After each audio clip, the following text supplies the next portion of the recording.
Hey guys, welcome back to my channel কাকিমার আড্ডা। Channel তোমাদেরকে অনেক ওয়েলকাম। তো চলো একটা নতুন ব্লগ নিয়ে তোমার সাথে শেয়ার করবো বলে চলে এলাম। এটা হচ্ছে মঙ্গলবারের ব্লগ। তো সবাইকে জানাচ্ছি শুভ মঙ্গলচণ্ডীর পুজোর অনেক অনেক শুভেচ্ছা এবং অভিনন্দন।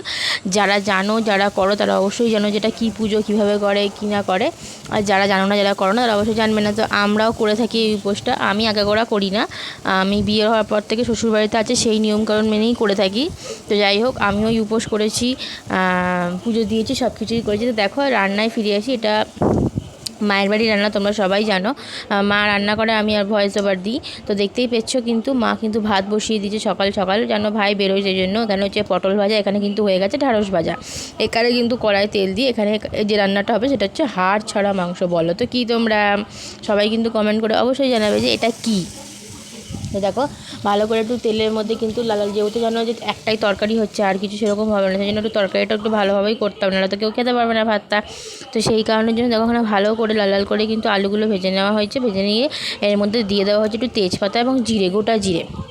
এটা কিন্তু তোমরা অনেকে আলুটা তুলে নিয়েও দিতে পারো, কিন্তু আবার আলু তোলো, আবার আলু ঢালো, এইসব ঝামেলা থেকে একটু সাইড করে নিয়ে একটু তেলটা জ্বালিয়ে নিলেই হয়ে যাবে, মিটে গেলো ঝামেলায়। আর এই পদ্ধতিতে রান্না কিন্তু একমাত্র মনে আমার মাই করে। তো যাই হোক, এখানে দেখো আদা বাটা, রসুন বাটা, তারপরে তোমার দেওয়া হবে টমেটো, নুন, মিষ্টি, তারপরে কি বলে লাল লঙ্কার গুঁড়ো, কাশ্মীরি মির্চি, সমস্ত কিছু মশলা, যে যে মশলা দেয়, হলুদ গুঁড়ো, সেরকমভাবেই কিন্তু দিয়ে রান্না হবে।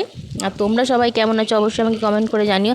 আর আমাকে যারা যারা কমেন্ট করে জানছো যে আমরা কেমন আছি, আমরা মোটামুটি ভালো আছি। আমাদের ভিডিওকে সাপোর্ট করার জন্য তোমাদের অসংখ্য ধন্যবাদ। আর তোমাদেরকে একটা রিকোয়েস্ট করবো, তোমরা আমাকে একটু জানাবে তোমরা কে কোথা থেকে আমাদের ভিডিও দেখছো, এটা কিন্তু অবশ্যই আমাকে কমেন্ট করে জানিয়ে। দেখো এই দেখো হাড় ছাড়া মাংস কিন্তু অলরেডি করার মধ্যে পড়ে গেছে। তো অনেকেই নিশ্চয়ই বুঝতে পেরেছে যেটা কী জিনিস। টানা। তো চলো আমি আবার বলে দিই সোয়াবিন। এটা হচ্ছে সোয়াবিন। এই সোয়াবিন তোমরা কী কী খেতে ভালোবাসো অবশ্যই জানো। এই সোয়াবিন জানো ছোটোবেলায় আমার ভাই জলে যখন ভিজিয়ে রাখতো, ওগুলো না আমার ভাই তুলে তুলে এমনিই খেয়ে নিত। আবার যদি স্কুলে সোয়াবিন রান্না হতো না, তো হয়তো মিড ডে মিলটা না কোনো দিনও খেতে ভালোবাসতো না খুব একটা। বাড়ি থেকেই বেশিরভাগ টিফিন কিন্তু মা দিত আমাদের।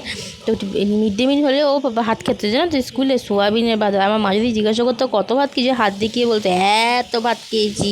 পেটটা দেখো মনে পড়ে না তো ছোটোবেলায় সেই কথা, ছোটোবেলার সেই স্মৃতি, কী বলবো, ভাই বোনের স্মৃতি। তো এই জন্যই। তো যাই হোক, দেখতেই পাচ্ছ মশলা কিন্তু ভালোভাবে কষিয়ে নেওয়া যায়। তোমাদের আগেও বলেছি কষানোর উপর কিন্তু ডিপেন্ড করে রান্না কেমন হবে। তো দেখো এখানে ভালোভাবে কিন্তু মা কষিয়ে নিচ্ছে মশলাটা। যখন মশলা থেকে দেখবে তেল ছেড়ে গেছে তখন জানবে তোমার কষানো কিন্তু অলমোস্ট ডান। তো আর একটা কথা বলি এখানে, তো দেখো জলও ঢেলে দিয়েছে। তো যাই হোক, সোয়াবিন কিন্তু মোটামুটি রেডি। তো আর একটা কথা বলি তোমাদের, আমাকে একজন লিখেছে, তোমার ভয়েসটা খুব সুন্দর, তাকে বলছি অসংখ্য ধন্যবাদ, থ্যাংক ইউ তোমাকে। আর অনেকে লিখছো তো দিদিভাই তোমার ভিডিও দেখতে খুব ভালো লাগে, তোমাকে ভিডিও তো দেখতে চাই। অবশ্যই তোমাদের মানে রিকোয়েস্ট আমি সফল করার চেষ্টা করব খুব তাড়াতাড়ি সেটা। আর তোমরা যে আমাকে ভালোবাসা দিচ্ছ তো তার জন্য থ্যাংক ইউ বনু, দিদি, ভাই, দাদা সবাইকে জানালাম। তো এখানে দেখো একটা পাতলা আমের একটা চাটনি করা হবে। এখানে কিন্তু মিষ্টিটা খুব একটা দেওয়া হয় না, মোটামুটি মিষ্টি দেওয়া হবে। তো দেখতেই পাচ্ছ বেশ খানিকটা করে রাখা যায়। তোমরা জানো যে চাটনি কিন্তু স্টোর করে রাখা যায়, স্টোর করা চাটনি কিন্তু খেতে বেশি টেস্ট হয়। তো যাই হোক, ভিডিও স্কিপ না করে পুরো দেখো। আর আজকের ভিডিও এটুকুনি, দেখা হবে নেক্সট ব্লগে। টাটা।